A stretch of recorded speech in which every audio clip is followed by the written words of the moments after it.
Some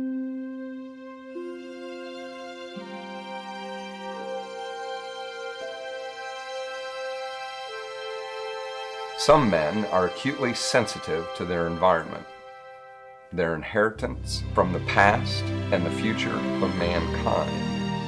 Their maturity comes from having lived life in its fullest sense. They stand as individuals. These men possess a tremendous need to share their findings and express their subsequent emotions. They do so by externalizing their sum total in very personal, symbolic terms. These men are called artists. They are the men who will eventually lead mankind to peace, for their sensitivity places them closer to the life stream from which oneness will evolve.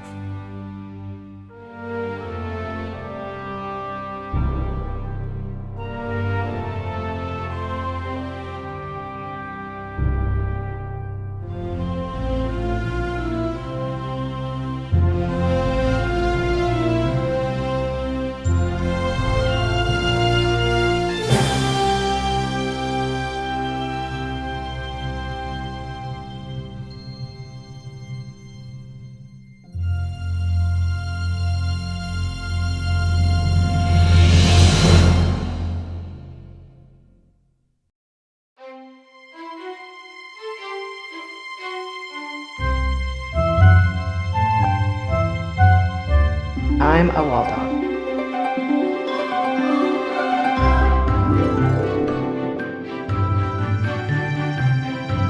And I'm a Wallldog.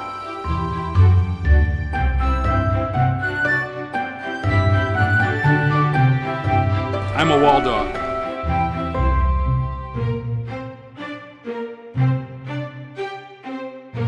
I'm a Walldog.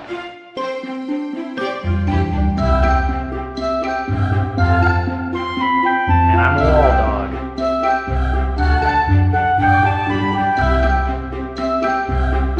And I'm a Walldog.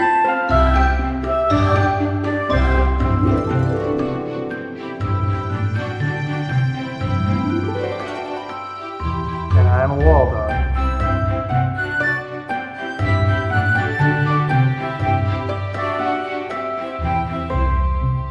I am a Walldog.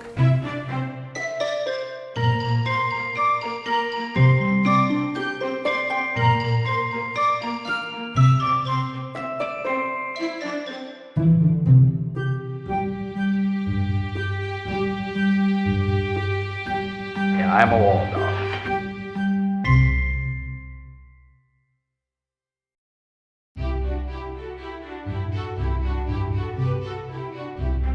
When I first started as the director here 4 years ago, there was some talk about, and I had gotten some emails from different people saying, oh, we really need to get the Walldogs into town. I had no idea what they were talking about. We're just going to do a brief tour of the murals around the downtown. And as time progressed and talking to Betty, the former director, learned about what the Walldogs were. I know it was September of '07 that the Diaz family made the first presentation to the city council showing us exactly what a Walldog Festival looks like and what they do, and I was sold at that point. Jane, my wife, and also part owner of this business, put an ad in the paper saying that we'd been to Iowa and this is what we did there, and you know, a thing that we used to promote our business, and they ran it in the newspaper, and it seemed like just after that happened we had people locally ask us, well, why don't you have one here? And we did want to have one here, and had been approached about it 2 or 3 times, but either the timing was bad or some conditions weren't right to have them, and so here we are today. And we waited our turn, now it's our turn. When the council made that decision, they really didn't have a full understanding of exactly what we were, what the Diaz were saying, nor did any of our staff. But had the faith if they said it was going to be good, it was going to be good. They were more than right. Initially, when we started meeting for the festival, for the Walldog Festival, we were meeting once a month, and then probably 6 months out we started meeting twice a month, and then the last 2 months or so we met every week, and we would Bill would come in with his agenda, and he would have a timeline, and he's really a taskmaster. He knew what we needed to do and what needed to be done by what date, and he really kept us on schedule, making sure that we had all the buildings done and everything that we needed to do on the city's end of it and the tourism perspective. Well, we had meetings for probably a year and a half, 2 years. I think we had a list of some 20-some meetings we had. And we started meeting once every couple months, and then once a month, and then the last few months it was every week or two we were meeting, just getting everything organized. So it was a lot of time ahead of time getting everything going. And once everyone got on board, once the city got on board, and everyone else got on board, everyone was just 100% for it. We never heard it. In any of our meetings, there was never a negative comment about anything. It was like, this is what you want to do, you got it. That's how the whole thing went. And so it was just a really neat experience. There's a lot to it. It's a lot of work and a lot of time. But it's only going to happen once, and then it'll be done, and the planning's been a lot. Committee was made up of course, the Diaz family, representatives from the Historical Society, the Downtown Organization, contractors, city staff, tourism department, a real good cross-section to get energy from the various appropriate elements of the community.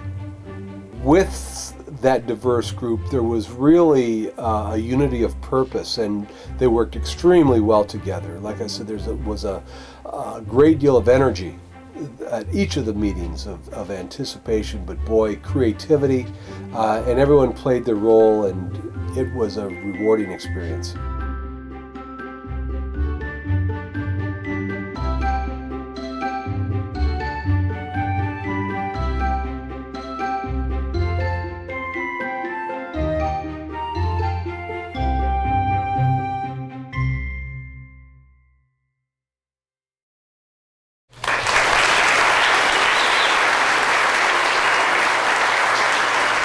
When I came here 30 years ago, I was opening a new business, and I needed a sign painted on my window, and we have several vehicles for survey crews and such forth, and I needed signs painted on the doors. And we had a sign company in town, and all of a sudden one day we found out he was retiring, and he moved and left town. And I thought, now what am I going to do? And they said, well, call Bill Diaz. He might do this for you. So I called Bill, and I said, Bill, we need some signs painted on the doors of our pickups. Could you do this? And he said, well, I don't think I'm good enough to do that. And then 2 years ago, he comes to the city council and he says, we'd like to paint the town for you. And that made me really nervous. But no, we sincerely welcome you here. I've met so many of you today, and it's been a pleasure. One thing we've learned is that Walldogs love to tell stories, and they love to talk about remember when. And 10 years from now, we want you guys to be talking about your time in Pontiac. And so let's go out, and as Walldogs and community, let's make that happen, and let's be safe. Good night.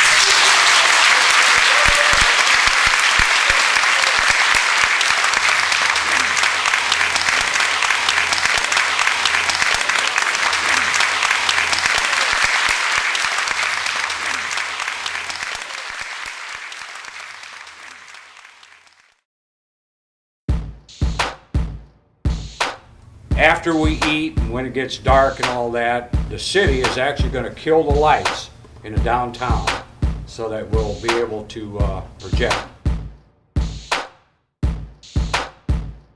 Then from then on out, baby, let's just do it, make it happen.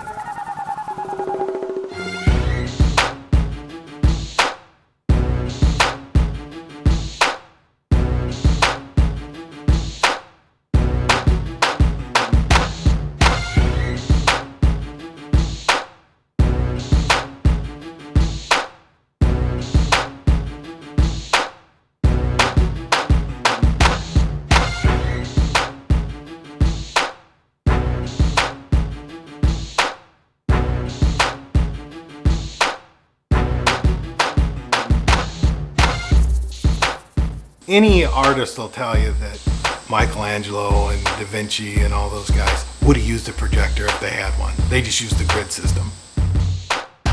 If I'm standing and trying to draw everything in proportion, this far away from me, that big, you'd never get it. It would never come out right. I'd spend a week probably trying to make make my line where I think it should be, stand back, see if that's right. It's basically an outline. It still takes the artistic ability to fill in between the lines.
The Sentinel mural, I think it's appropriate that we talk about that one first because that was done by Nancy Bennett, who was the person who kind of got all this started in '93, doing the first Walldog meet. So we were real lucky to have her come over and help us with this whole event. She's from Centerville, Iowa. Her and her husband, they have a 3-story building. The lower floor is like our Pontiac Sports. And then the second floor is her sign shop, and they live on the 3rd floor. And they have like a big deck on the roof. I haven't been there yet, but I've heard a lot about it. It sounds cool. Yeah. I had the Sentinel mural in Pontiac, and from the get-go, we wanted to do, I collaborated with Brent Logan and Mark Beatty, who are also Iowans, even though Brent moved to Reno. But we collaborated on this design, and from the beginning, we wanted to do something that made you feel like it could be a Norman Rockwell. We started out with the leader, I believe, and then the name got changed several times. But the overall gist of it, we wanted the boy on the bicycle, we wanted the dog chasing the bicycle, we wanted, like all-American town, like we feel like Pontiac is probably like that. And we had the paper boy with the papers in his basket delivering that. We thought that was probably for the era a very good depiction of what Pontiac is like, or was like. And so that was our whole idea behind how we set about designing the mural.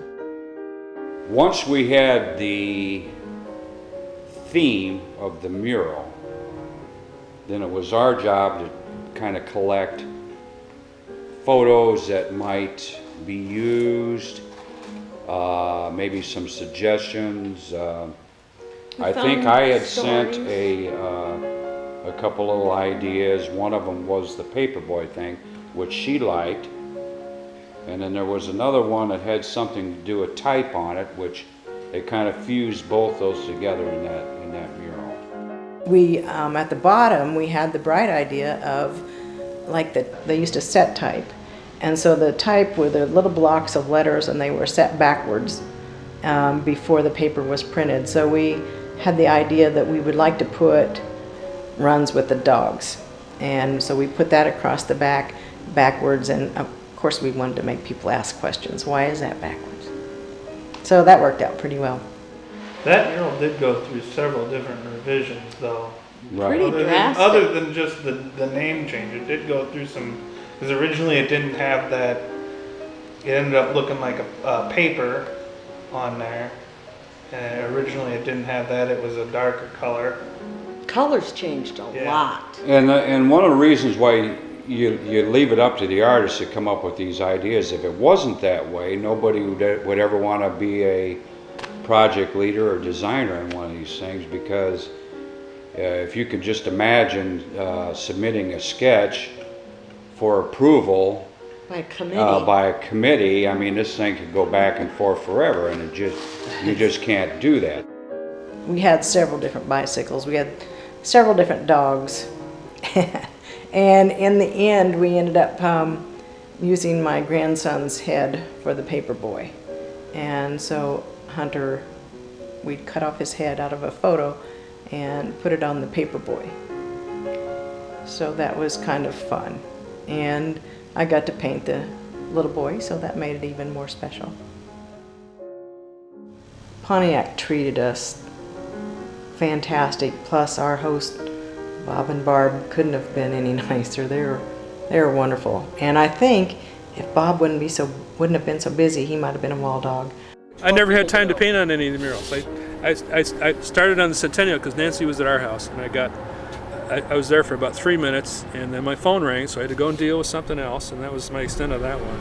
I actually painted with Bob on a mural in Atlanta, Illinois, and visited with him like one whole afternoon. So I knew him, and it was lots of fun meeting back up with them again and going to their house. And he's quite the artsy guy himself. And that was it's really nice to meet up with people like that. But the whole town rolled out the red carpet. I can't even describe it all. But from the country club to the paint center there, to the golf carts, to assigning people to check on us and our murals, they really had it together. They welcomed us, gave us all those packets, set up the tents in the center there so we could have our own little community in between the murals. We said over and over and over, this town's really raised the bar. I don't know if anybody can ever live up to that again.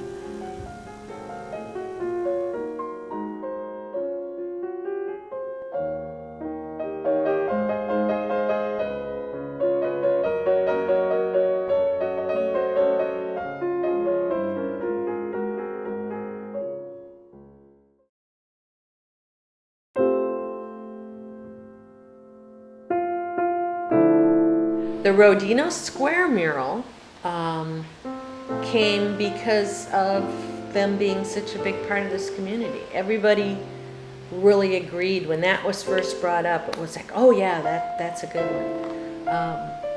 Mike Rodino was on the committee. He was a little Honored by it. Yeah, and at first he was sort of, well, I don't know, you guys, but He didn't propose it at all. No. He didn't. But when we talked him into it, he said, okay. Plus, it was a Route 66 icon. Yeah. And so it tied in with the theme of promoting the Route 66 heritage for this town.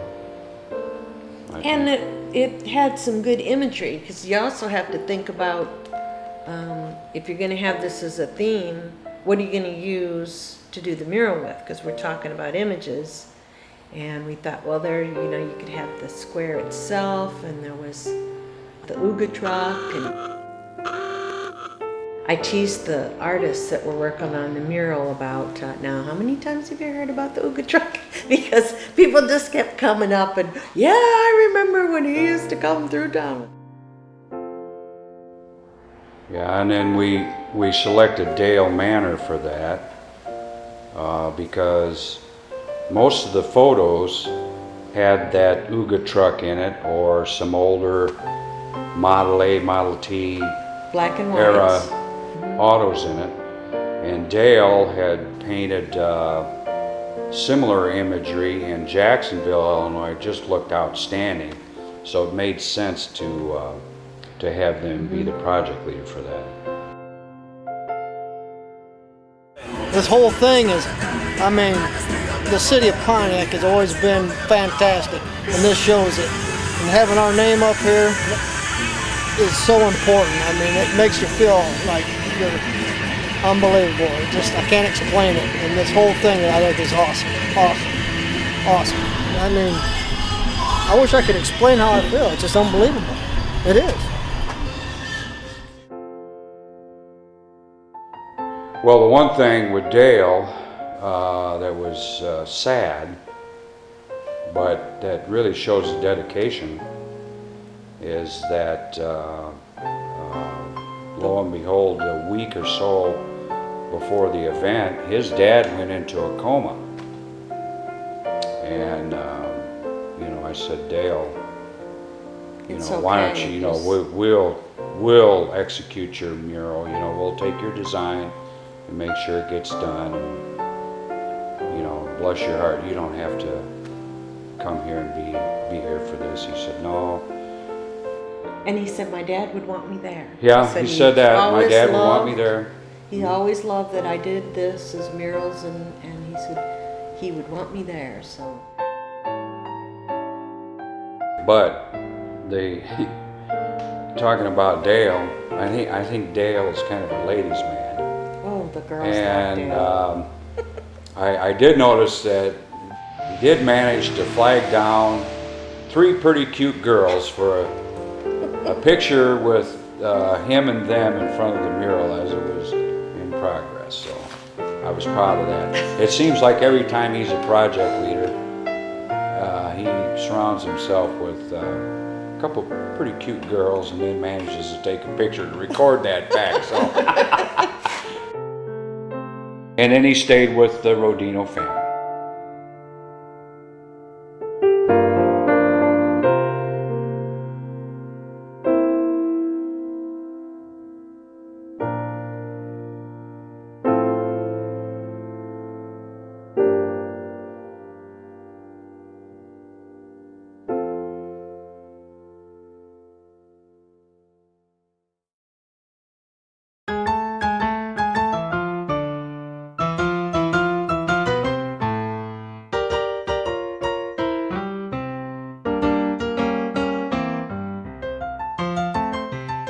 The bump, push, and jerk was done by Rob Estes. A first-time project First leader, time.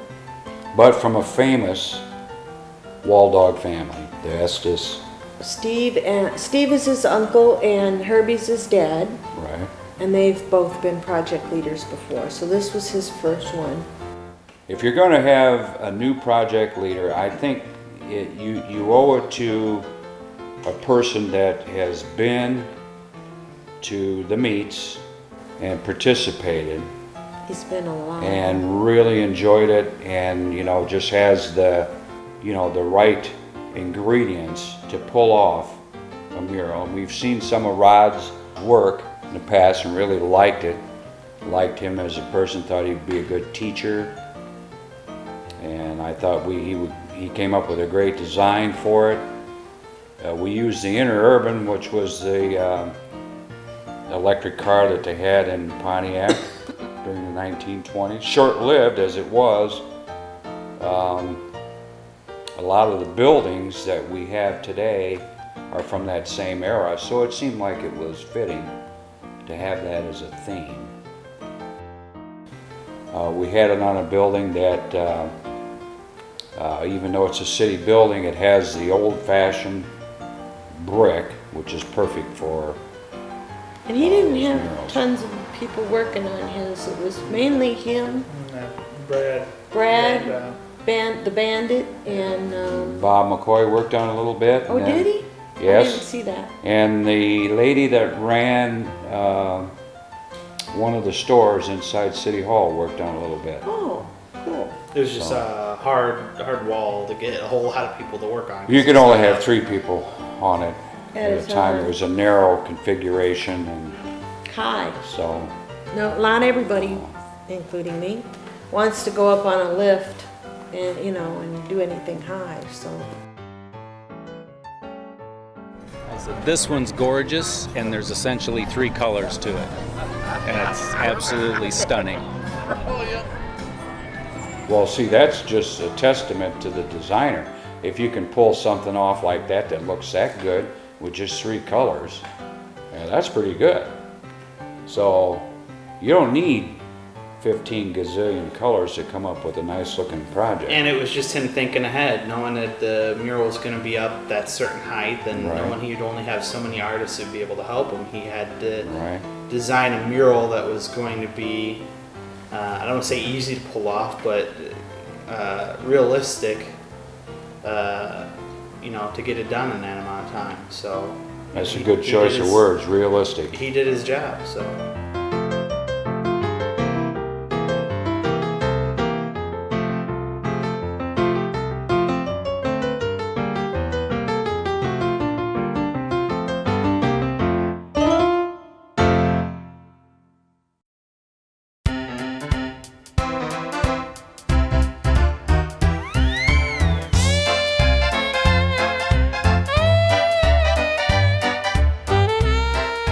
The Palace of Sweets mural changed a lot from when the original. Well, it didn't change until the very event. Very end. The very event, but it was executed by Cam Bortz from Connecticut, and Cam's been a project leader 2 or 3 times. He always comes up with unique designs. He's a special person. Everybody just loves to be around the guy. And anyway, we sent him pictures of the Palace of Sweets shop and some articles about it. I really don't know why we picked that as a theme. I think it was because of that, the stained glass. If you look underneath those awnings, there's some beautiful stained glass windows signage underneath those black awnings. Which a lot of people had forgotten about, because there was a store that was occupying that space and that was hidden underneath the awnings, but that store in the last, 2-3 years, moved out, and when they moved out, the awning got removed, and when the awning got removed, everyone saw this old sign that no one had seen in a really long time, and it's just really very beautiful sign. And I think that was part of why that got picked, was because everyone still remembered that sign. Plus, it was kind of a cute thing, Palace of Sweets, you know. That would have been the type of advertising that would have been real common back in the heyday of Walldogism, or whatever you call it.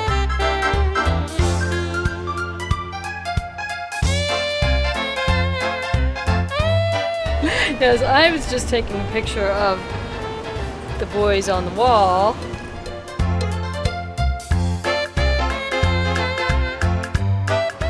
All right, so tell me your name again. Ian. And how old are you? 5. And where are you from? Chicago. So is that Dad up there?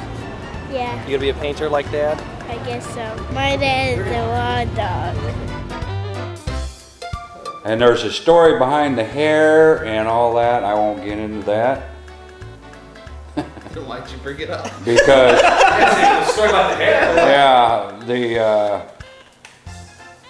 yeah, you got to know Cam Bortz and his sense of humor with the hair, but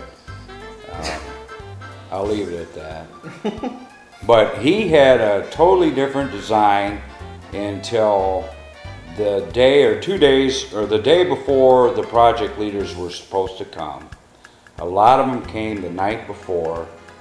Cam came in and he says, I reworked my design, and it was, I think, a big improvement. I like the second one better. Although the first one was really nice too. Either one, but I mean, I like the fact that his stuff is all kind of, I don't know if he doesn't use a computer at all when he does these murals, but it just seems his stuff, it's at least the sketches hand-drawn. that he brought were all hand drawn, Yeah. so right. it's kind of and that sort of a callback to the way things used to be done. So.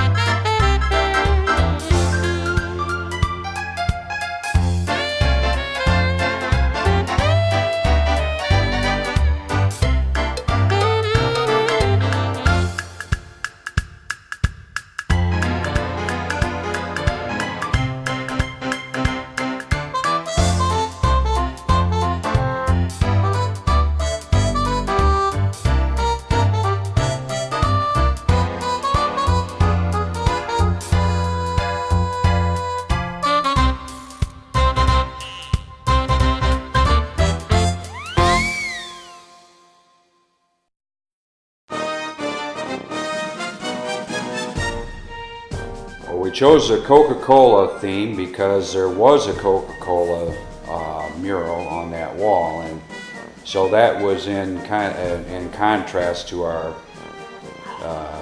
not promoting an existing business. But when we were looking through different photographs of the downtown, looking for other themes, here's this, Bob Sear found it, here's this Coca-Cola mural on this wall. So that's kind of why we picked that up. And you could kind of say it's a restoration of that particular mural, except it's more than that. Sonny saved the hard part for himself. Oh yeah. I gotta look like I'm doing something. The reason we picked Sonny Franks, by the way, who was the project leader, was the Coca-Cola. Sonny lives in a suburb of Atlanta, and so it seemed fitting, Atlanta being a Coca-Cola headquarters.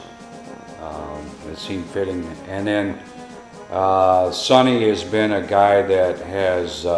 he's never been a project leader. He's never been a project leader, but he has hosted meets before and been a letterhead, which is like Walldogs, but having more to do with signs and murals and stuff.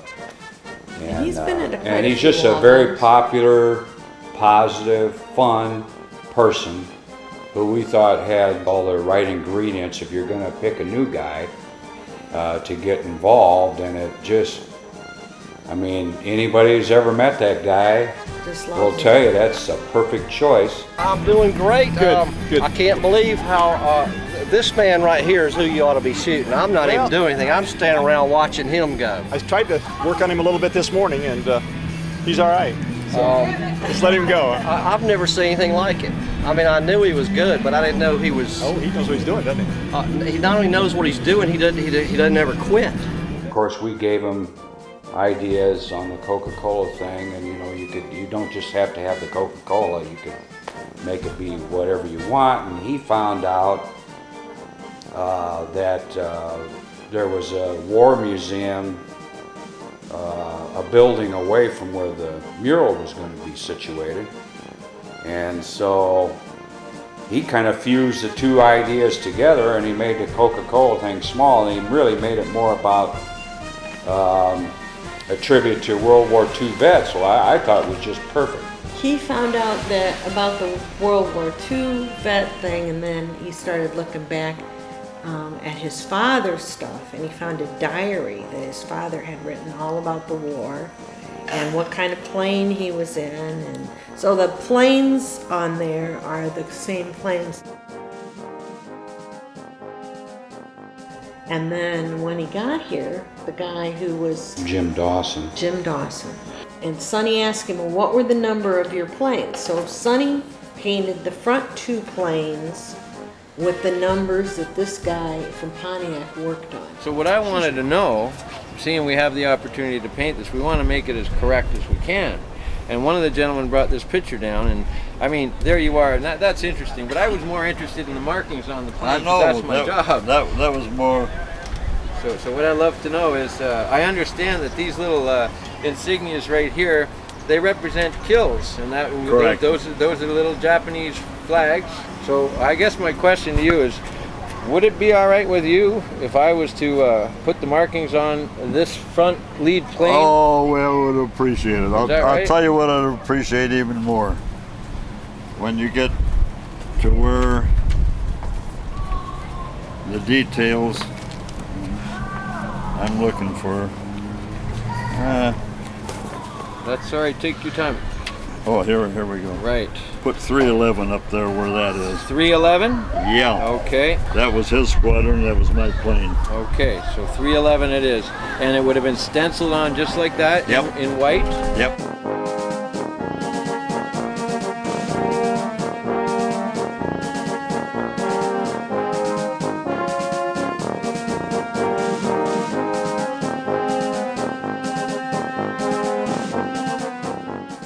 Sonny flew back to Pontiac to dedicate a plaque to go along with it, which, that was a great experience to have him here and to see how he embraced his project like he did. My name's Sonny Franks, and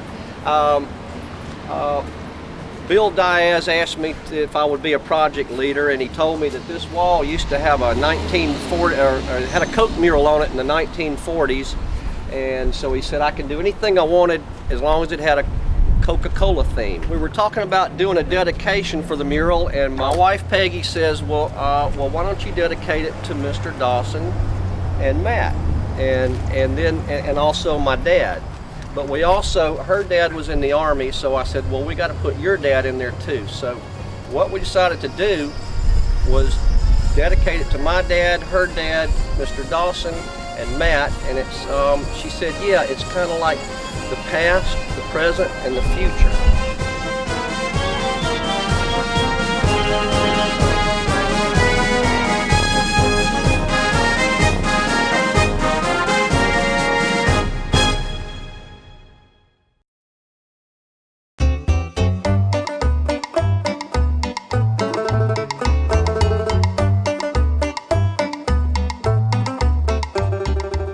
Well, that was a choice that the city made to do something with Abe Lincoln, and the choice was made easier for us because two things. We had Mike Meyer, who is probably one of the most dedicated sign painters I know. And Walldogs. And Walldog, and he just lives and dies painting. And these events, and has hosted 2 or 3 memorable meets of his own. He's been a project leader, I don't know how many different times. The other fitting thing is that being from Minnesota, he actually hosted a Walldog meet in Lincoln, Illinois, with Adam. where he met Adam May. And Adam was a photographer, didn't have anything to do with painting at all in his life.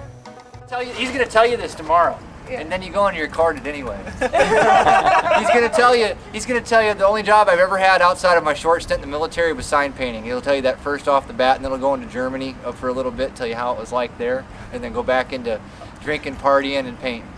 So, which he does none of but painting now. And he wasn't the original city go-to guy or liaison guy for that particular Walldog meet, but the original guy dropped out. Adam took it over, as I recall the story, and was so taken by the whole event in Lincoln that he decided to become a serious Walldog, and has taught himself how to paint. But these are guys that you just have to choose as project leaders. Now, the reason we married them with that theme, though, was because Springfield, Illinois, wanted to have an Abe Lincoln mural theme going on, Walldogs down there. We said, hey, if you're going to do that, you let us know right now, and if we're going to have 10 murals, we'll have 5. Because there's just so many Walldogs. Yeah. And there's just so many people that can make these kind of commitments. We had quite a discussion. So Mike's decided, well, you know, you guys were first. That's the reason why he did the Lincoln thing. Let's put a little age in old Jason Stravell. Hip hip cheerio. There's Derby. I got lucky when I was designing this. I had no idea what Jason Stravell looked like, and I had a clip art book, and I just said, here's an old looking chap. And then we went over to the house on 401 West Livingston Street, and there's a plaque. My God, he had a mustache. Sometimes you just get lucky. And Mike Meyer, he's usually smoking a cigar and wearing shorts and boots, and he may live in his car for a while, but he's an excellent letterer. Won't see another wall do that, probably. It's all black. That's all black. We're going to blend her up the same it's not way. good for you Get kids. base Don't color smoke. in, and then we'll cut detail. Especially in Illinois. You can drink. You can go in and drink 10 shots of booze, but you can't smoke a cigarette or a cigar in here. What's wrong with this world? Back in the old days, I got some old pictures of sign painters. They've always got a cigar. They're painting a big Coca-Cola or Bull Durham wall, and there's a can of gas sitting next to them instead of thinner. Those were the days. And then he took the information that we sent about the house that Abe Lincoln spent the night when he had the murder trial, when he was a circuit lawyer, and he spent the night in Pontiac and notched a height on his door. So that whole theme of that mural has to do with that house. And I love how Mike's mural is, it's almost like a storyboard or a cartoon, you know, you read the story as you go across, and all the imagery on there is, it's just a neat, I like that mural. Plus it literally has the story written on it. Yeah. But I mean, that's just it, it's like a story, as you read across, you start here and then you... That's one thing that's nice about these events is, you know, you've got a lot of younger people that may not know that story, and it's an important story to Pontiac. Oh, everything's great here. A lot of people are complaining about, oh, it's so hot and this and that. Well, of course, it's almost July. It's June in Illinois. So what? We're closer to the equator, closer to Minnesota. But, you know, I wish there was ice and hockey here, but you can't have everything.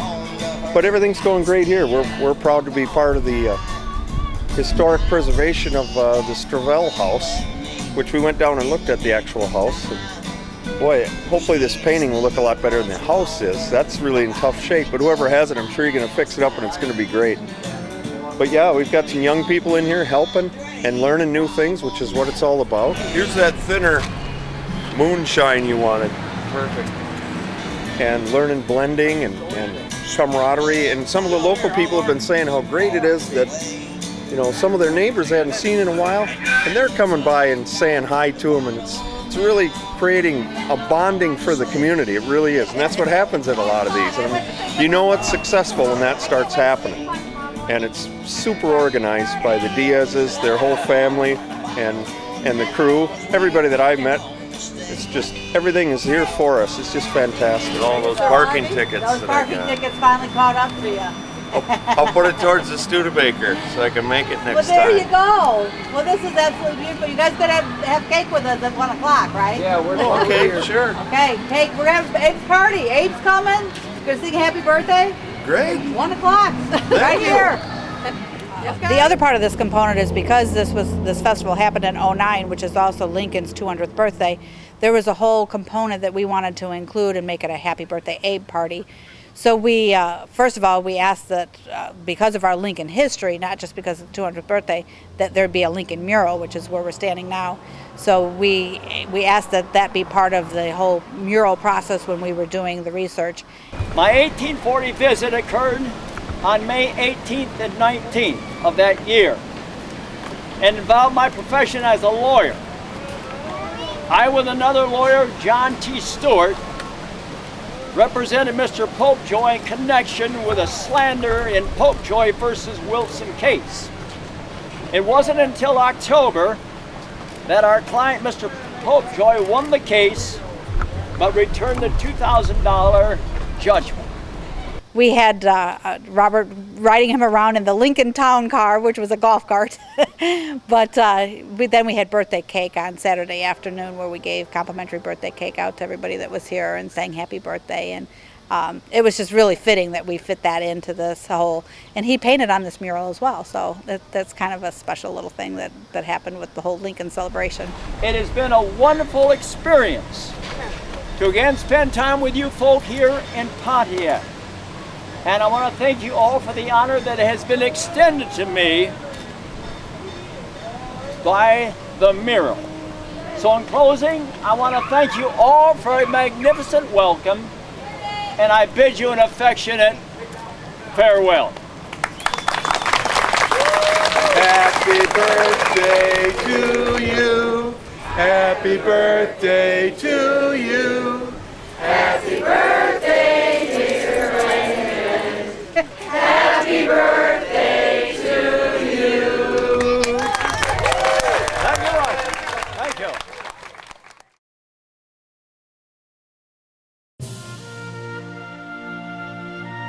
The Vermilion River. Well, there was an obvious theme choice. because of the river. Originally, though, that one was going to be on the side of the building that's being torn down there, and we knew that that building would be torn down, but when it did get torn down, we just moved the mural somewhere, so it was going to be all on metal panels. Vermilion River mural was originally intended to be on the side of the a building that was going to be torn down for the upcoming County Law and Justice Center. The timetable that the county had talked about was that there would be 2 to 3 years possibly for that mural to be in place. It was an excellent location. But then back in January of '09, the county really moved up their timetable such that that building was going to be demolished, could be as early as by the end of 2009. So I said, boy, it's really no sense in putting that up and then having to move it. Maybe we need to look at a more permanent location at the outset. And as at one meeting, Bill just mentioned, well, perhaps that there, as part of that courthouse project, is going to be a courtyard, and maybe put an old billboard or something in that spot, which clicked and said, well, instead of putting it there, let's build that billboard down by the river overlooking the Vermilion River where the mural is highlighting. And Joe came up with a design for the billboard, and then the city took that design and then adapted it to their construction techniques. And That was one thing that was fun about the whole thing, and it happened so many times. Somebody would say, well, what about if we did this? And it would just snowball. Right. Well, yeah, we could do that, and we could do this, and then it just kept growing, and all of a sudden we have this billboard next to the river, and it turned out so beautiful.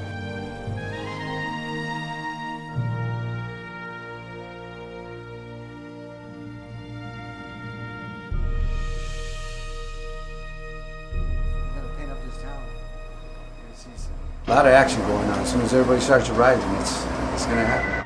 Francisco Vargas is from Fresno, California, and he was the first guy here, first project leader here. Stayed at our house a And couple was days. the last guy to leave. It was all real fitting, really. But he's been a project leader a number of times before. Always does a great job.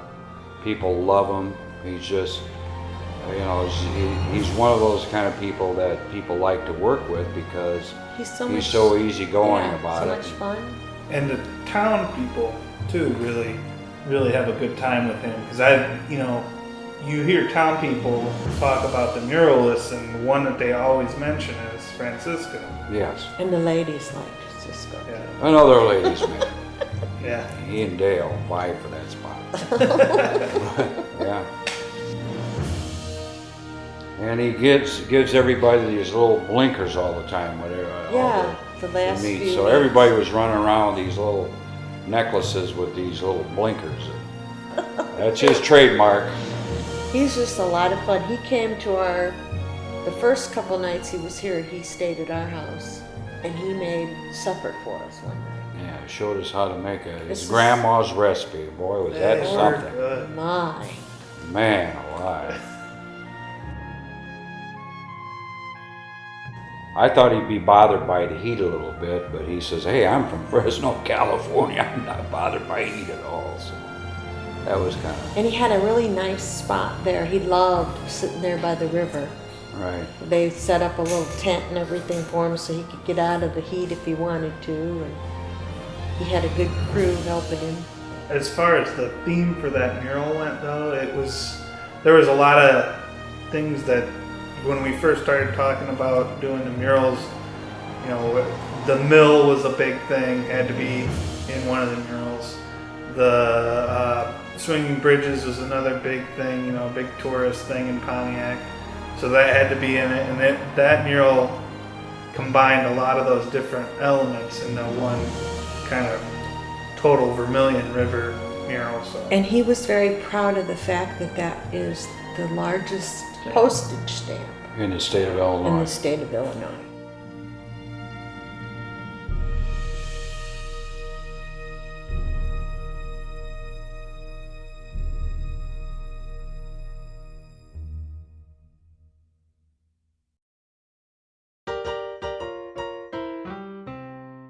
Chautauqua mural was sort of our heavy hitters with the artists. I mean, Butler's originally volunteered to do the mural, and we picked them because when we saw the word Chautauqua, we immediately thought of David Butler because he does these gorgeous alphabets, designs his own alphabets. And we just saw that word Chautauqua as a David Butler.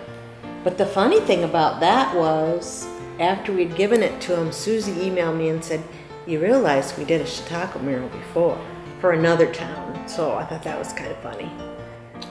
And then they went on a trip and ran into Dan Swasky and invited him to come. And that was like, we didn't even think we'd ask Dan to be a leader because we figured, well, he's so famous and he gets so much money for his murals, he wouldn't want to. Dan has done, I forget how many, over 100 some murals. I don't remember the figure. He's just a phenomenal mural guy. So that was, those two together on one mural was like, oh my gosh. It's two geniuses together on one project was a little overkill.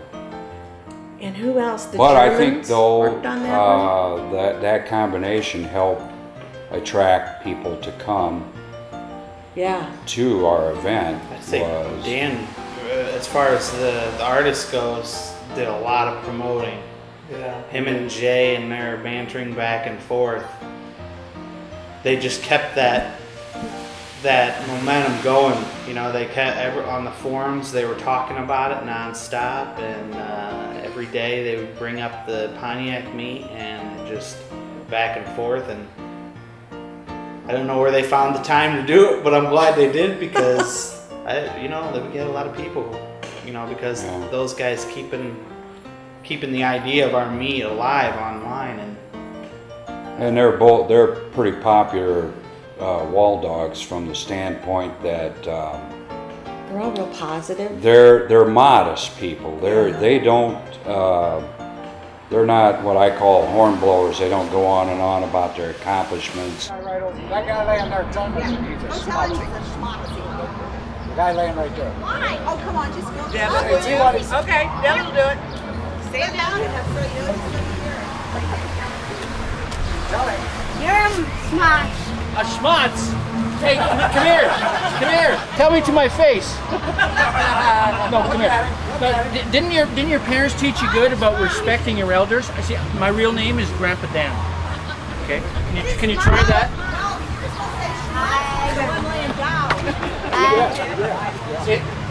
You want to come try paint on a mural? You ask your mom if you can.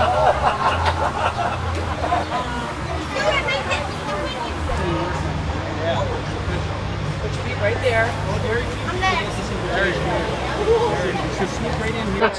Okay, so you do this line right here, okay? Can you do it? Okay, right there.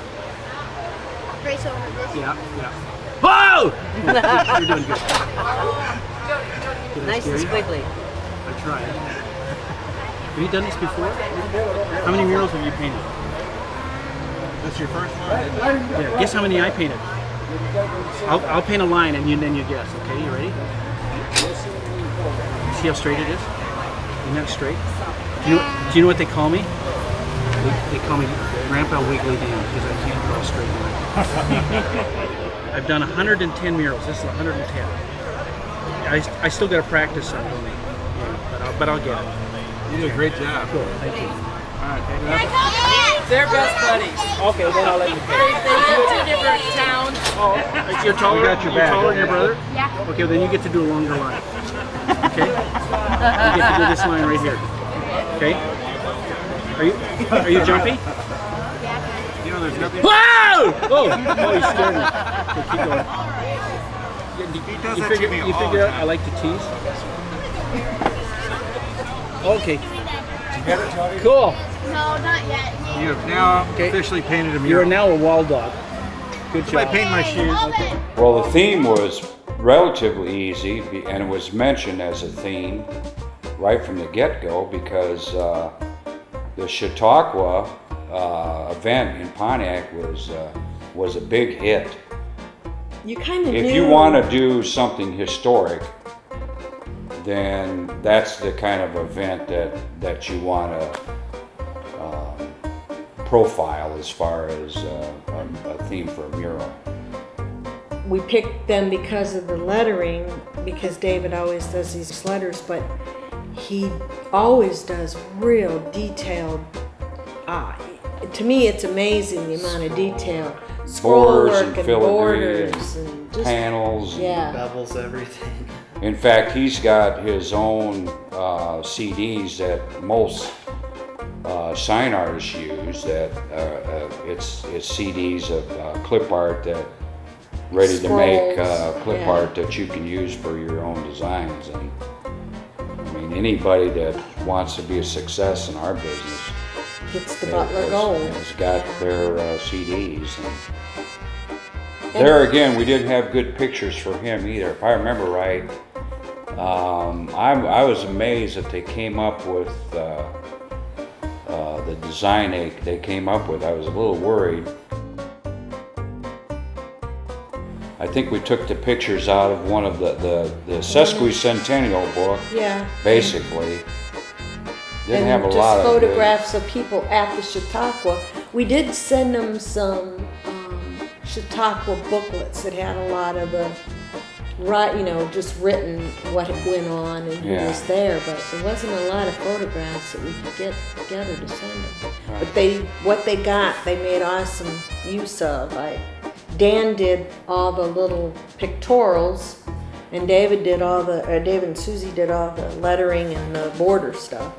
But on that particular mural, they had some very talented people, and it just goes right along with the whole Walldog thing. You had two men from Germany working side by side with some Canadians, working side by side with Americans. Have you asked about who the oldest Walldog is? I don't know who it is, but it could be Bill Rydell. Bill Rydell still gets up on the scaffolding. I know he's in his 80s. And just paints away. Right? You're both my boyfriends. Oh, we're both her boyfriends. That's right. This is equal opportunity. Whoa! He's an 80-year-old, but he's from right outside New York City. I mean, that's the kind of interaction why I guess we do it is, I kind of want to work next to somebody from Kansas or Florida or wherever and just find out about how they do what they do, and it's just a neat thing. And if you're a rookie, I mean, that's really... Oh, Steve Luck worked there too. And he's sitting there going, I was sitting between Dan Swasky and David Butler working on a mural. I couldn't get over it. It had to be a pretty big thrill, I would say. It was pretty cool. And they always have t-shirts, and they always have things that they give to their team, and they always have little games that someone might win something if they did something good at their mural, or they might win if they answered something right. So they always have something up their sleeve.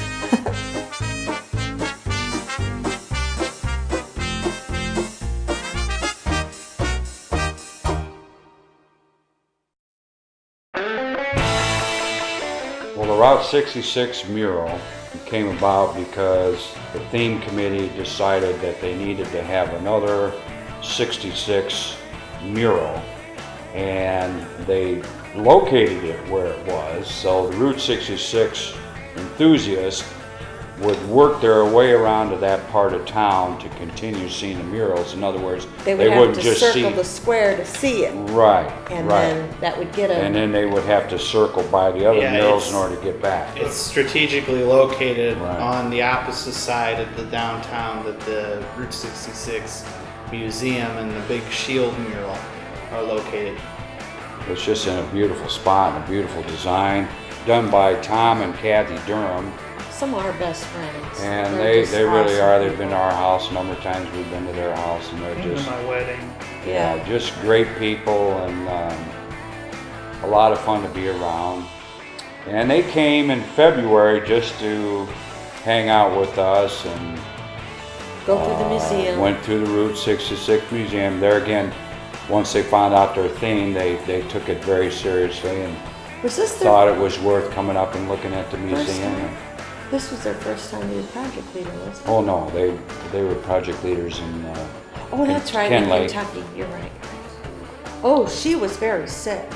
Yeah, and it was her birthday. It was her birthday, the Friday, and she was just, she couldn't hardly talk. Oh yeah, Kath, they're not making any big deal out of your birthday. We're waiting for the speech, though. Oh, I'm glad you brought that. Oh, that's right, the speech. I ain't gonna let you live this down. We're not even gonna tell anybody. Yeah. Here, we need some of the masking tape to hold his head on. Because I can't reach it. Tom's behind me to take it. Is it a chain line deal or something? Where's that girl? That adds that touch, you know? Kind of encouraged her several times. I kept going over there and checking on her, and I drove her home one day, and somebody else took her home another day and just said, just please go home and rest. And, you know, everybody will be fine, we'll get it done.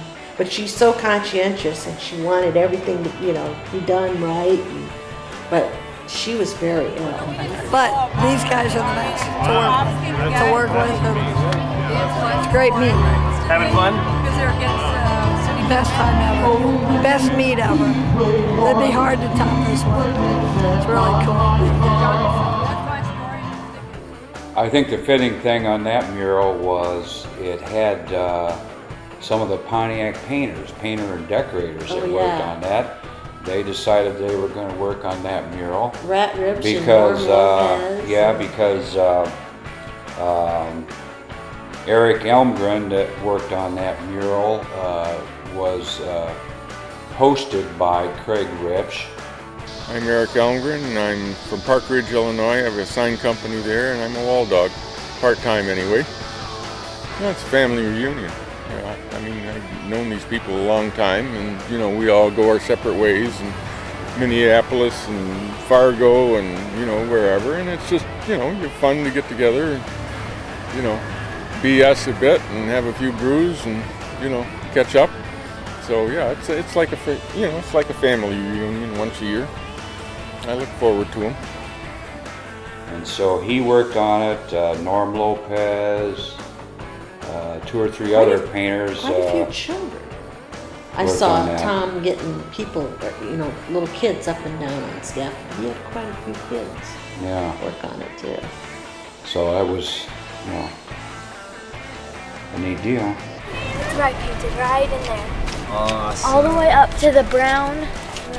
And everybody loves that one because of the car. And we hear comments about that one all the time.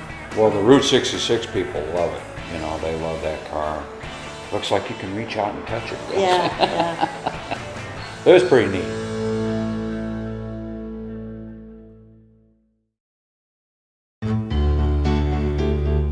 Judy Grossman was the project leader from California, who I'd met last year in Minnesota. She was a project leader there in the same building where I was a project leader. And I just liked what she did on that project and thought that she would be good for this. She tried to make them look like they were recessed into the brick. Yeah, recessed, kind of like you. Stone or something. So that was her thinking They about turned that. out looking pretty cool. They sure did.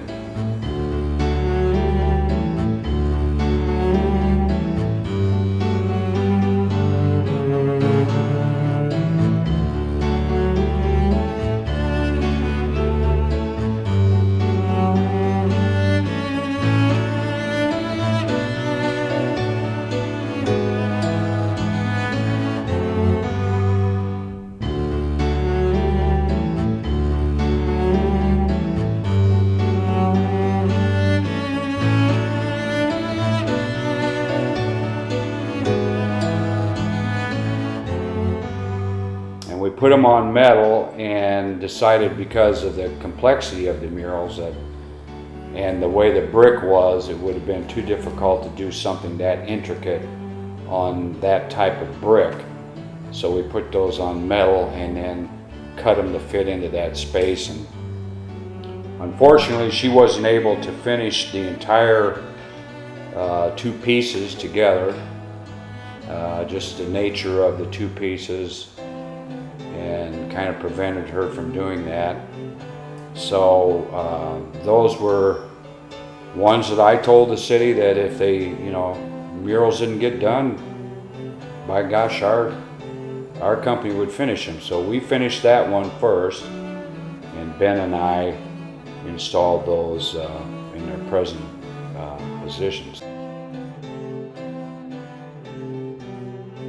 She introduced us all to a new paint technology that they use out in California, but really it's kind of new to a lot of us here. And we had 5 murals that were done with this new paint technology. So she was kind of the teacher as to how to use it during the event, which is another good thing about congregating together and doing these meets, is to get together and learn new techniques.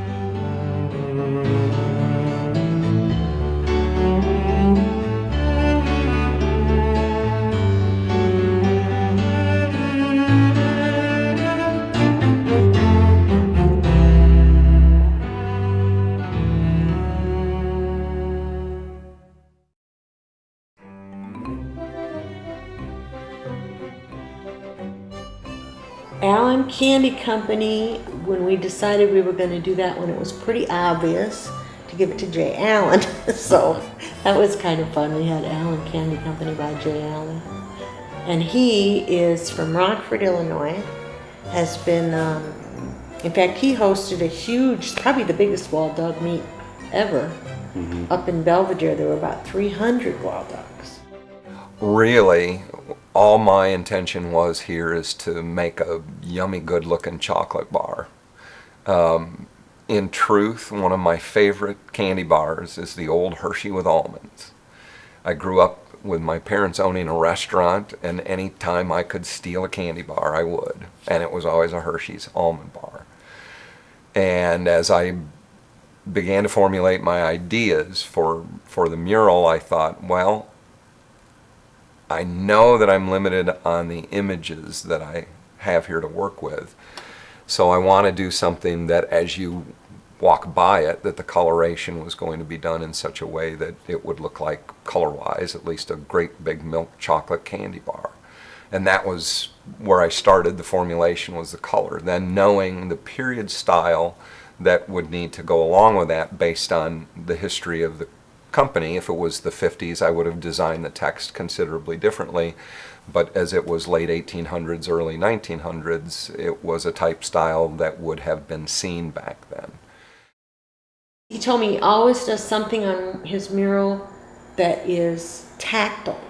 And I guess, I don't know if it's somebody in his family or somebody, friend, but they're visually impaired, so they can go up and touch that, and that's something that they can be involved with the mural. Everybody hides secrets in their walls, always. And we really didn't on this one. This one was perhaps a little bit more blatant and a little bit more in your face.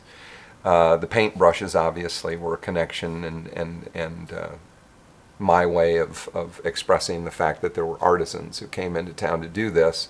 And that's sort of a very obvious tribute. And then in the corners, the W's, people ask why the W's. The alliteration factor. It was a factory that was located on the corner of Wabash and Walnut, 2 W's there.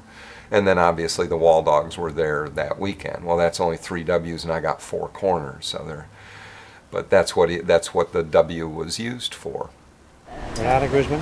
Anyway, these are just touches that are fantastic, I think, that these people come up with. Earlier this year, early in 2009, back in January, an original letterhead project leader at the very first meet, Renata Guzman, passed away from breast cancer. Original Belvedere Walldog passes away. Original Belvedere Walldog muralist and designer Renata Guzman, 53, passed away on January 6th after a 4-year win over cancer. Renata was born in Germany, grew up in Greenwich Village. She graduated from the School of Visual Arts, where she met her husband and soulmate of 36 years. She was an entrepreneur and artist who ran her own ceramic design company, Kingdom Tiles. She and her husband Ray were partners since 1983 in the award-winning sign company Hoboken Signs, and Brainwave Studio, a design and marketing studio. To my big sister, Renata Guzman, to Ray Guzman and Noah Guzman, true letterheads, true friends. Cheers. Cheers. Cancer.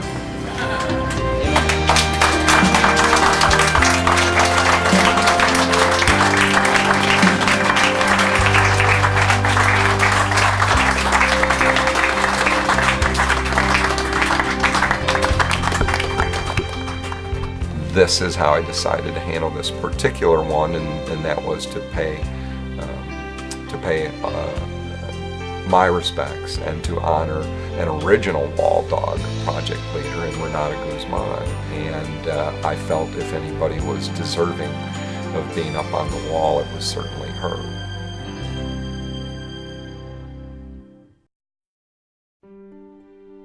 And then my dog Cooper. We don't get a lot of self-indulgences when we do these things.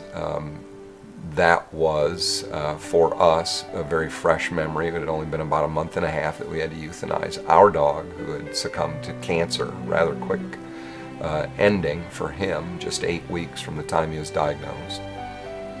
And so we decided that, okay, well, if we're going to do this and it's a Walldog meet and we're talking about an original Walldog project leader, then let's talk about the project leader's dog, since he passed away this year as well. And we've had a lot of goodbyes, and so for me it was a moment where I could bond with my pet that I lost by putting something up on the wall remembering him. Seemed again an obvious tribute. So with Cooper, we decided we would honor him for obvious reasons too, but also because he was cremated, we had ashes and thought, what a wonderful paint extender. And tongue-in-cheek, he is now a true Walldog, because certainly now some of his ashes were mixed into our background color and some of our other colors, and he became a part of the wall also. So silly, I suppose some people could say that. Some people could say, well, it's just a pet. That's true, but anybody who has pets in their family realize that it's as much a family member. And as I was realizing that I'll leave behind a legacy with what I do, that I might as well leave behind some of his. He has quite a personality, and I missed him.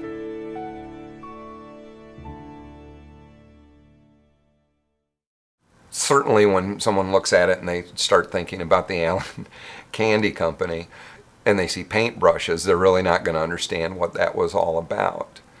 I'm very proud of being a Walldog, and I believe that we seldom will reach around and pat ourselves on the back for the work that we do. We simply look at the next job and we go, well, we want to do better the next time. And so knowing that there's a certain amount of humility that's there, I just really felt that there needed to be a connection between the candy company, my mural design, and what happened that weekend. And I thought graphically, if you were going to portray anything that way, it would be ideal to utilize paintbrushes in the panel itself to try and give some connection, so that if someone asked, and again it goes back to asking questions, they would say, why paintbrushes? And then you can explain what happened, unless tourism was doing their part and then they already knew what happened. So it's as much a tribute, I think, to the Walldogs, my own personal tribute, to tell the story, but I think it also was something that, as I stated, I think it was the whole philosophy of Harry Allen and the people who worked for him. Let's make the best candy we can, and we'll be artists. And confection is probably could be considered an art form. Jay is a very generous person and came up with the idea of having the food pantry exchange, and had has recently donated a sign for the food pantry, a very expensive, generous sign, I should say. In trying to respond to Dan Sawatsky's challenges and his claims of being victorious, I knew that the only way to defeat him, because he always changes the rules, was to win twice. Win-win. In order to win-win, it isn't just a three-dimensional sign that's created and gifted to the Diaz family for hosting the meet, as that's what he did, and a number of other people too. Dan is, if nothing else, benevolent himself. But I thought, well, how can you have a win-win situation? And I thought, I know how. I'll make a 3D sign too, but I'll gift it to the community. So I called Ellie Alexander and I said, find me a not-for-profit. I had a couple people in the office and we did some discussion and decided, you know, the community pantry is something that I had heard recently needed more donations, that, you know, with the economic times being a little rougher, they needed some more food donations and whatnot. So we suggested that he use the community pantry as his targeted fundraiser. I said, perfect. I'm going to make him a sign. Post and panel or a wall-mounted sign, we'll just see. I just need to see a couple of pictures of the building. She obliged, emailed me pictures of the building. I got an idea in my head and I proceeded to do that. And the intention was to have it completely finished that weekend or to have other Walldogs finish it, but there were a few other things going on that weekend that had us busy, and so I had to bring it back to my shop and finish it here. So I wasn't really sure what he was going to do. I knew that he was going to make a sign for him, but I didn't know exactly what he was going to do. And then as time rolled out, he decided to start doing a collection for them, and he would give out freebies of pictures of the mural if someone came and brought donations. And he collected a lot of food and a lot of money and really warmed a lot of hearts. And then he had a couple other artists that started stealing his ideas and doing things to kind of trouble him a little bit. But we had a lot of fun with it, and really it was a great cause. If Jay is ready, but he has to concede for that to happen. So. How would anyone here donate food? Anyone that wants to donate food, bring it to the Chautauqua mural. No! Bring it to me, This is a print of our mural, and I'll shake your hand, and give you a hug and everything, so it's cool. And ours. We'll give you water and beer and whatever. And the food collection part of this is serious. You're really doing that. So, folks, if you've got some food, bring it on over. It's going to go to the food pantry, local food pantry, correct? Chautauqua Mural Food Pantry. So y'all got that right. Man, just bring your food. They'll get it somewhere. Bring all food donations for a signed print of the wall design to the Allen Candy Company tomorrow and Saturday. Not to the Chautauqua wall. They eat the food. Except for the butlers. They're really nice and they give it back. After the event, he came back and gave the sign that I was aware that he was making to the pantry. So, I mean, it was just a win-win for the pantry, for the citizens, for him. It was just a lot of good fun, and a lot of good things came out of it. I really probably more than anything wanted to just drop off the sign without any fanfare. We'd already been patted on the back that weekend quite enough. This one's got a little more dimension. Oh, that's beautiful. Oh, it's beautiful, beautiful. That is perfect. Oh, hi there. That is beautiful. Jay, that is perfect. Great. I love it. To see those people be so appreciative, that feels good. But when it felt best was Sunday night when we came home after Pontiac was over. And my wife and I were sitting in our hot tub, and she wanted to know why I was grinning from ear to ear. And I said, because there's 400 more pounds of food and $350 more in the cash coffers at the community pantry. She said, all of that over the weekend, and that's what your greatest satisfaction is. And I go, yeah, really it is. because I've painted murals before and I've been patted on the back before, but I've never generated food for hungry people, and I've never done things that helped improve visibility for a civic organization, a not-for-profit that was out doing good things for the community. We were doing good things for the community, yes, but you also want to, I think, and again, it was the first time we'd done it, you want to call attention to some of the other organizations that are in town too. Were there others that were more deserving? That's not up to me to decide. Fate and Ellie Alexander directed us to the food pantry, and that was very gratifying, and still is.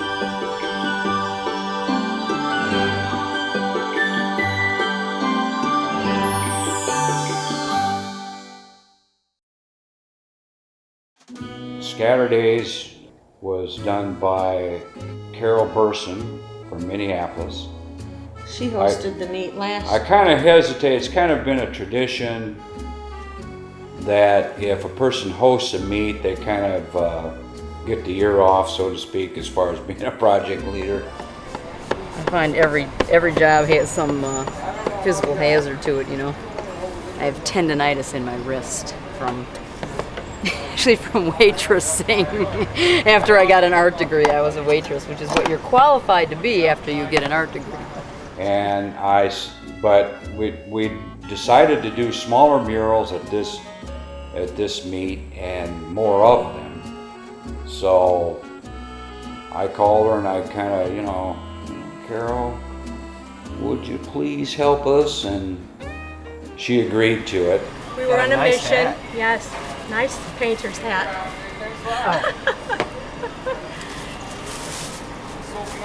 Yeah, I like it. I like it Cool. much better than like a baseball hat. How Good. am I looking? Great. That was another one where health issues, she had some parents that had some health problems that prevented her from finishing that. That was the last one that I finished.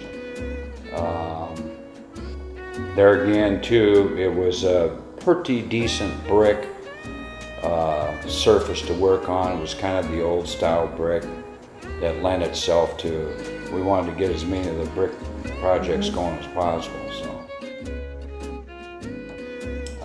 the thinking with the Scatter Days and Palace of Sweets, the old advertising, we wanted to get those old advertising type murals sprinkled into the whole historic, just to give you a reminder of bygone businesses. And that we were there. couldn't find a lot of information on them. I mean, there weren't any photos. A couple people had Scatter Day Bob. Scatter Days was really hard to find anything on it. That was difficult. I think the library came up with a picture. The of library was Bob. awesome. They came up with all They kinds have a of, you know, but there weren't a lot But of. there was one that had that bottle, which she used, and she kind of built her mural around that.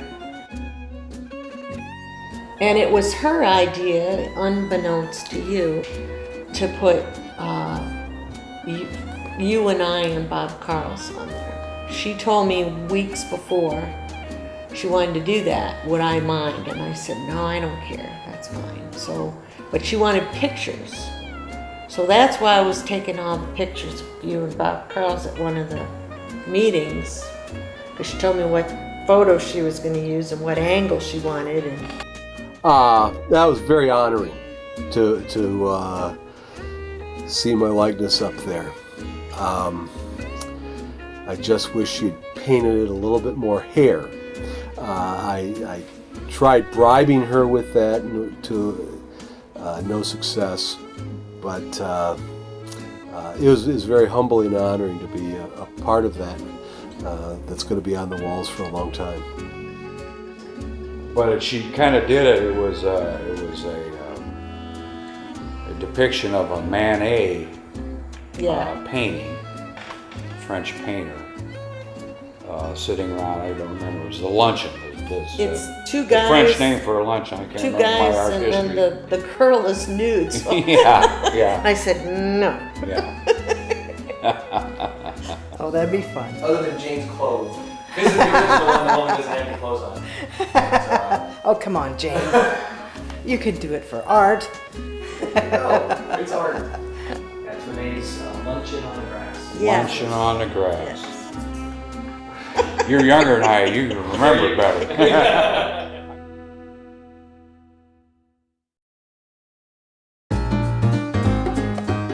Well, the RCA mural, performed by the Triple Bernies, the funny story about it was, the Triple Bernies had mentioned at one of the meets, 2 meets ago up in Algoma, Wisconsin, that wouldn't it be unique since there is actually 3 Bernie Walldogs, what are the odds of that? That they would be project leaders on a mural. So we decided, yeah, let's do that. And I really don't know why we selected that particular mural for the Triple Bernies, but we knew that there was going to be an RCA mural because that particular mural was very popular all over the country. And it was fitting to have it on Lane Lindstrom's building because he's a radio expert, especially he's got the old radio museum that he's been working on inside. He's been a radio technician for the local radio station and owns a radio station in Morris. And so it was all fitting to have that mural. And it's behind the radio station too. Yeah. And it's behind the radio station, good point. And the thing about that building was, if ever there was a building that needed a makeover, that building was it, because the brick was literally ready to fall down at any minute. So we got a good education from Bill Abraham, who was the mason that did the beautiful resurfacing of that building. They've done the rest of the Remodeling, building because now. it's- They did the front third before the meet, and now Right. they've done the rest of it, and it looks really nice. But it was Bernie Giedel from Southern Illinois, Bernie Poff from Wisconsin, and Bernie Lohmeyer from Kansas that teamed up to do it. They're all a hoot, those guys. The Nipper, the dog talking into the Victrola was kind of the icon for the theme of the mural. And I don't know which one of them came up with it, but they walked down to the antique shop and bought this little front of a doghouse that was sitting out there. I'm just putting some graffiti on this guy's wall. This is a surprise for the building owner. I guess he's an RCA Victor enthusiast, and his wife bought this structure here, this old doghouse front, at an antique store, and he said she wouldn't tell him how much she paid for it, but she liked it, she put it up here. So we're gonna put Nipper inside. Okay, because I didn't know how it ended up there, but it just was so cool to see that little dog down there in the doghouse. All right, this is a special technique. Hi, I'm Bev. This is Bernie 3. And we are going to be doing a technique with corn. It's called corn painting. You just get a little bit of paint on your corn. The next mural I think I'm going to do is paint it all with corn. We could do like a rag or a corn roll technique. Actually, that would probably work. That would. Yeah. So you just put a little bit on here. What I did is I gradated it. But this is the technique that I'll show you. You just sort of draw a line with the corn, making sure to get a nice coat of paint. Then you sort of stipple like this. Stipple it, and then what you do is use the side of the corn to roll into it. You leave a little bit of fiber in the paint, but that's okay. The birds will eat it. Yeah, that's pretty much all it is. Painting with corn. Corn painting 101. Bernie and Beth, corn painting. Well, they're all fun.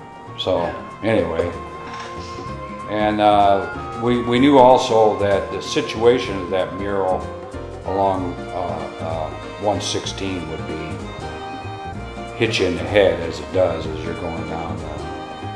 It's just such an improvement over that old brick on that building. It's just unbelievable.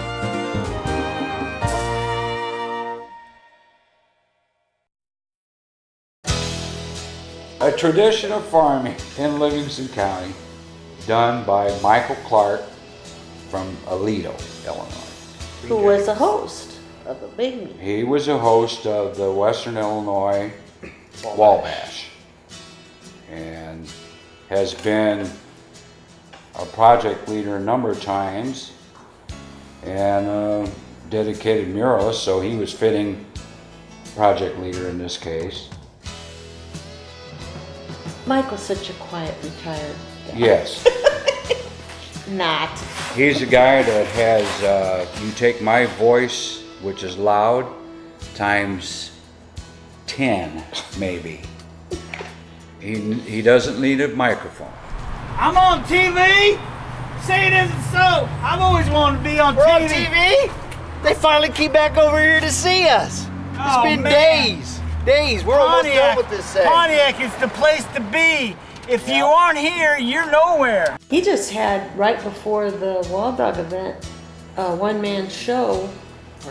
Art show in his town. He did a whole bunch of paintings of, and a lot of them were rural themes. Yeah, like fronts of old Tractors tractors and trucks and. Right. He's quite an artist. Yeah, so that was, we had the right man for the right theme there. And That was kind of fun trying to, we came up with the themes and then, J. Allen Candy. Different ones and trying to match them up with the themes. That was kind of fun. right. Some people just fit. Yep. Was.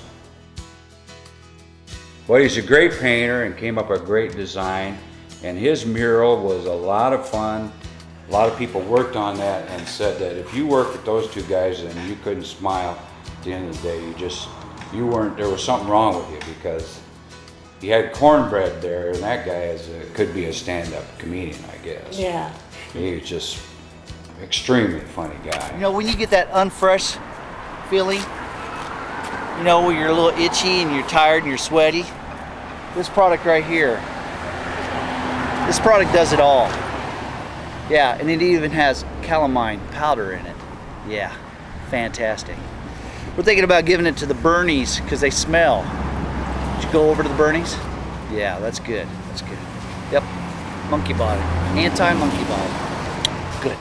We came up with the theme with the thresher, being that we had that enormous Threshermen's Reunion Parade. Well, we knew And the Threshermen's Reunion, just the event itself, which right. That was another thing I found out about doing research is that event's been going on for a long time. Since 100 and some years. Yeah. Yeah. It's been on for a lot longer than I had thought. Yeah. So. Yeah. Are you coming back to paint? I hope so. I hope so too. Yeah, so do we. The intern here is wearing our patient thin. Thin. Oh, yeah? Thin. Look, I came here with a full head of hair. It's gone now because of this guy. Are you going to be for the baptism tonight? Coming to the baptism? Where's that? Well, new Walldogs. First me, I got baptized. A Walldog in Jacksonville a few years ago. Yeah. And they baptized me with beer. It was kind of amazing. I never knew you could do stuff like that. So, yep. I thought they needed water, but I guess you can do it with beer. And Bill, what's his name again? Diaz? Yeah. He blessed the beer and then he anointed us with it. I don't know if he poured it on our feet or something. I was really kind of out of it, but. Well, you've been out of it ever since. Yeah, absolutely. I agree with you there. I agree with you there. Yeah, this got a lot of detail, doesn't it? Yeah, it's got a tremendous amount of detail. A lot of detail. That's why I rubbed this on the wall like this. And people appreciate it because everyone that comes up mentions the fact that it does have a lot of detail. Yeah. And we appreciate that they notice.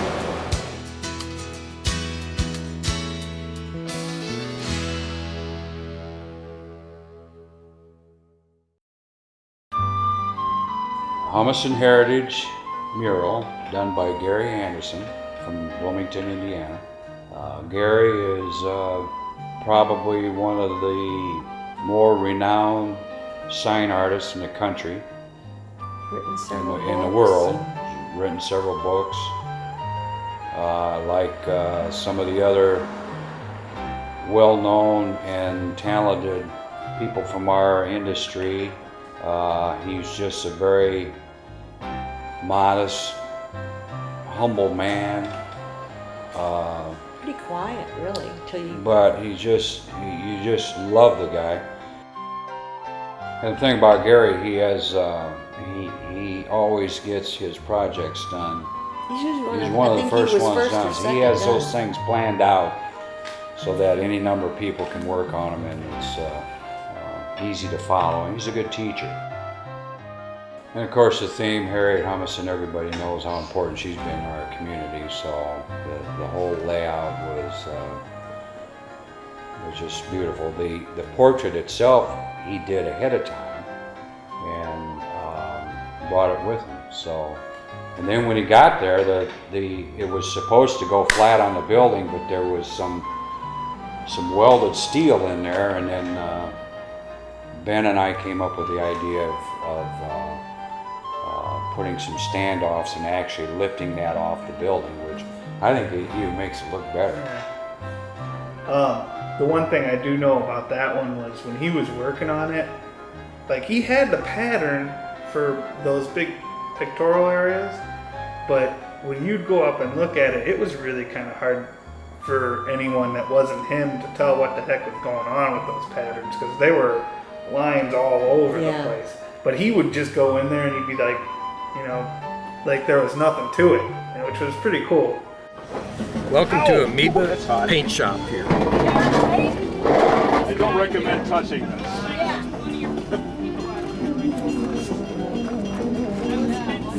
Now, is that exciting or what? And he always comes up with beautiful, beautiful designs. Just always. And I know originally, and he even said when he sent it, I'm not happy with this sketch. He doesn't do a lot of stuff on the computer generally. He said, I'm not very good at the colors on the computer, but I knew when I saw it that he'd pull it off and it'd be gorgeous. But he even said it, and I heard other people say, oh, I don't know about that one because the colors were kind of odd. But when he got it done, oh man, I knew it was beautiful.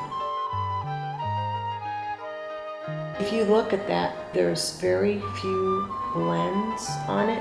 Blends are a little harder to do because you have to move from one color to another and mixing the colors like that. But his is almost all flat color, but it's how he lays them in layers. And when you stand back from it, it's just the water and the grounds and the trees. I mean, everything almost kind of moves on that mural. It's amazing what he does with color.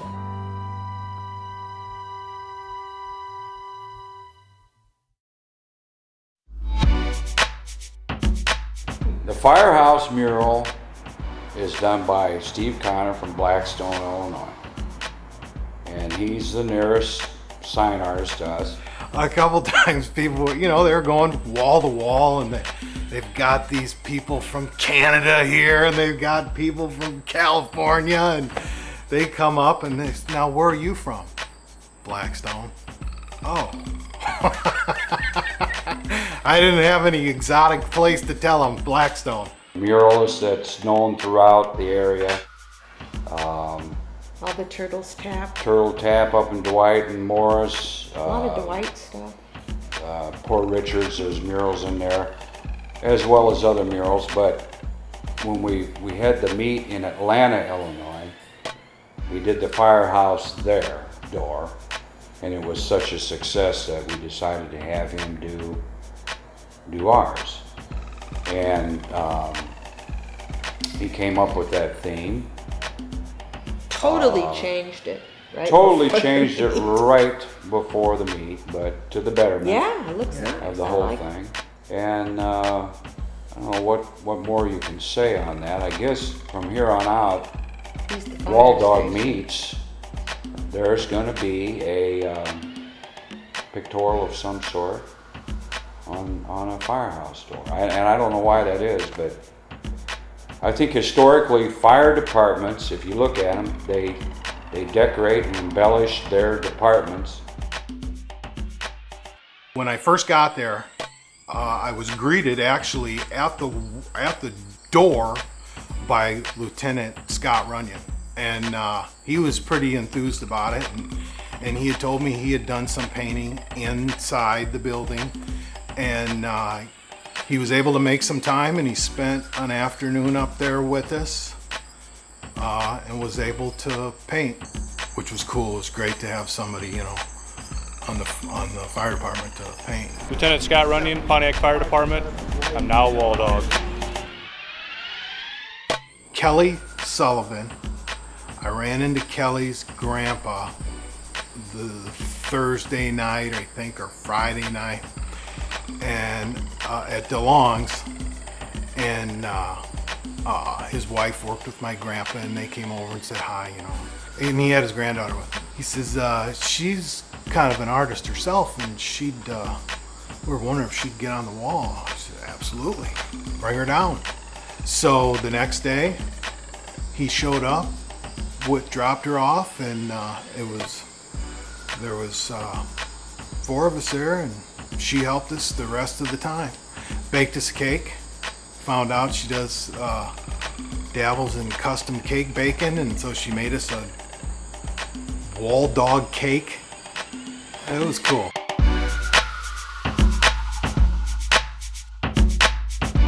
They sent me a packet with some old pictures of the old firehouse, and there was a newspaper clipping of an old fireman, this huge fire hat on his head, and that was the inspiration for the fireman. And Norman Rockwell had a painting of a Boy Scout carrying a girl out of a flood or something like that, and that inspired me to go with that theme, and I used my daughter as the model. Well, it's kind of cool being in a painting, but it's not that actually.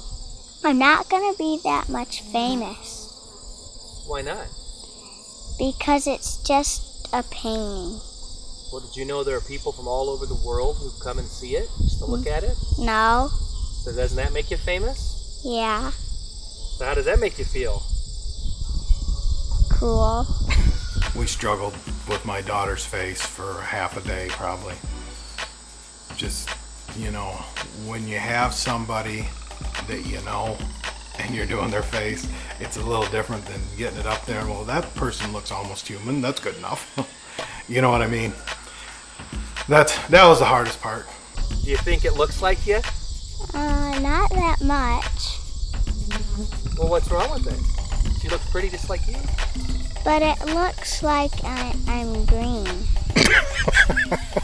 Another reason my daughter was up there is the reason she was picked is because the other 2 kids are already up in somewhere. They have murals of themselves painted. My 15-year-old's up at Turtles sitting along one of the tables, and my 8-year-old is at that 50s place restaurant eating a hamburger, bigger than life. And she's never had anything, and she, you know, over the years she's asked, how come I'm not? So that was another deciding factor. The other thing was about the fire department mural was that they don't have on that particular building, they don't have anything that says Pontiac Fire Department. So the fire department was real excited about that mural. I don't think I was relayed that. My first drawing had PFD, and I ended up just making the change because I liked it. I thought it looked better with actually the Pontiac Fire Department. But yeah, that's cool. I didn't know that. Well, we were assured from the very beginning that the door was disabled. They had shut the power off completely to it. I was really surprised at how often that truck left. I was, in the beginning, I couldn't believe how often the truck left. And they told me that the average of calls they get a day and a year or whatever, and I was shocked. And it's always cool to watch a fire truck blast out of there. And of course I have questions on whether somebody ever goes through the light. They're at a terrible corner to be pulling a fire truck out. But it was always cool to see that. And it was cooler to see them come back. I always tease the firemen because they have the rule that you have to put your numbers on your building, and I always say, well, why don't you just go to the one that's on fire?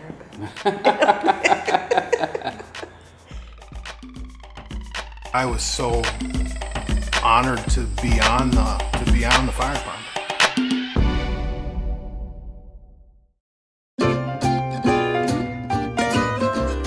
The mystery mural was designed by Joe at the very last. There was 2 weeks. There was. Before? I wouldn't go as far as saying there was a controversy with that, but usually if you're hosting the meet, you don't want to design a mural too. And I think the only reason why we did it was because we were afraid we were going to have all these artists here and not enough wall space for them to work on. So at the last minute, we decided to do one more mural. I worked on this here today, and that is sort of what I that's pretty cool. came up with. Oh, my God. And we got a hold of Steve Estes and Gloria, and they decided, or we asked them if they would be project leaders, and they said they would, and they've been project leaders in the past, so that was great. Get ready for the next Walldog meet.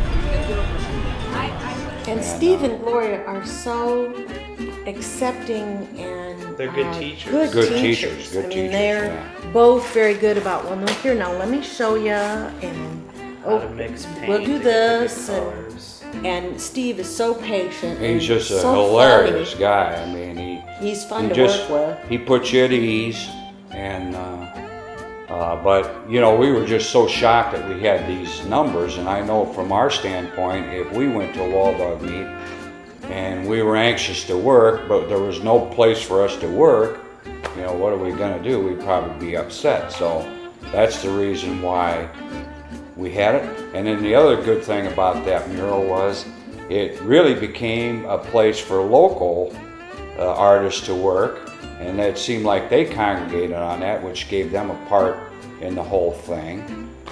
I would give anything, which I did, to come down and paint in Pontiac because I love this town. I love the hospitality of Pontiac, and I consider it home for me. And to be a part of this mural in Route 66, to be a part of this, to know that it'll last longer than I will ever last, it warms my heart. It's emotional to always be able to look out that door over there and say, that's my door. I painted part of that. It's awesome. I can't tell you how exciting it is. And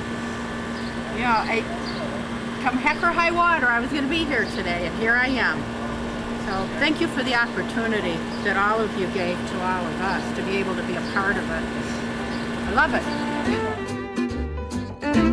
But the theme of that, somebody from the city came up with the idea of maybe a 50s, 60s type thing that would go along with the Route 66 mural, if I recall now.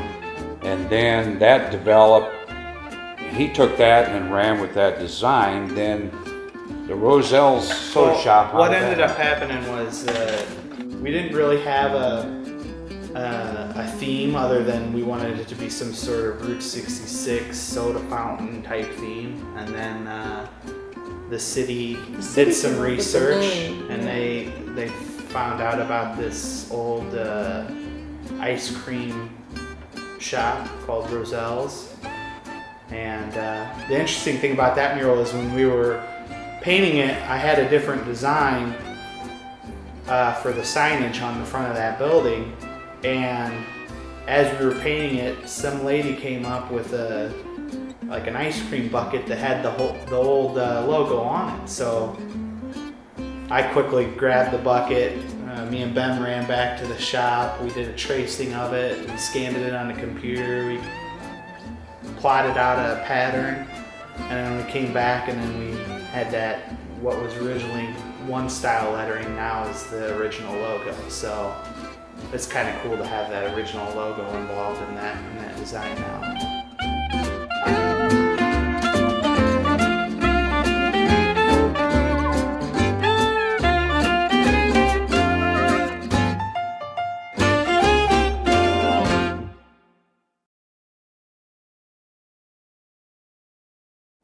The event itself, what was the best part to you about the event? Meeting the artists and experiencing the event was one of the highlights. Another of the highlights was the interaction that I witnessed with the rest of the community and the artist. But then also just so many people just were so impressed, excited, and just to see that in people's faces, to hear it in their discussions of how exciting this was and how thrilled they were to be a part of it and what it had meant to the community. Had people come up to me saying, "Boy, I thought this was crazy that what you were proposing to do, but it was the best thing that's ever happened to this town." Many people said this is the best thing that's ever happened to Pontiac. Not just the art. The art is extremely significant, but what the Walldogs brought to this community along with their art was just irreplaceable. We did a good job and we interacted and everybody did their part and without complaint and had fun, and the net result is a wonderful thing happened.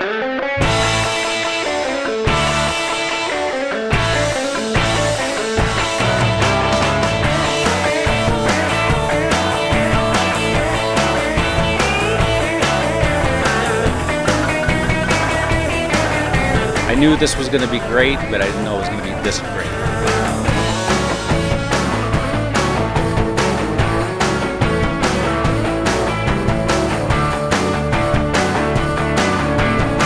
It was a blast.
How's it going? Hey, great. Stay cool? Well, this town is a gem, let me tell you. The envy of Illinois. The envy of Illinois.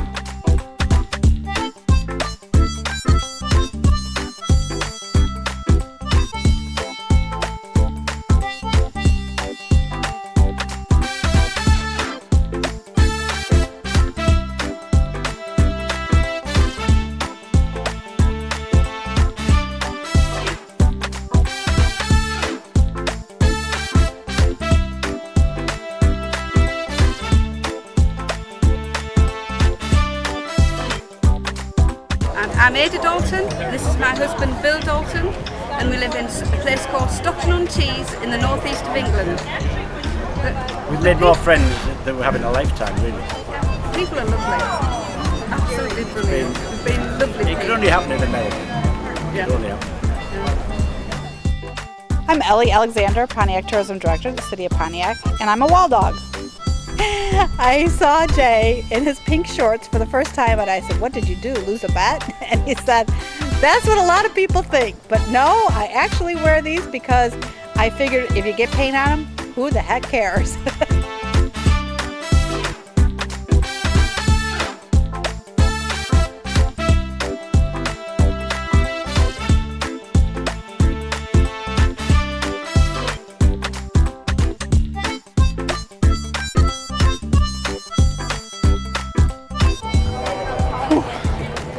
Tuck it out?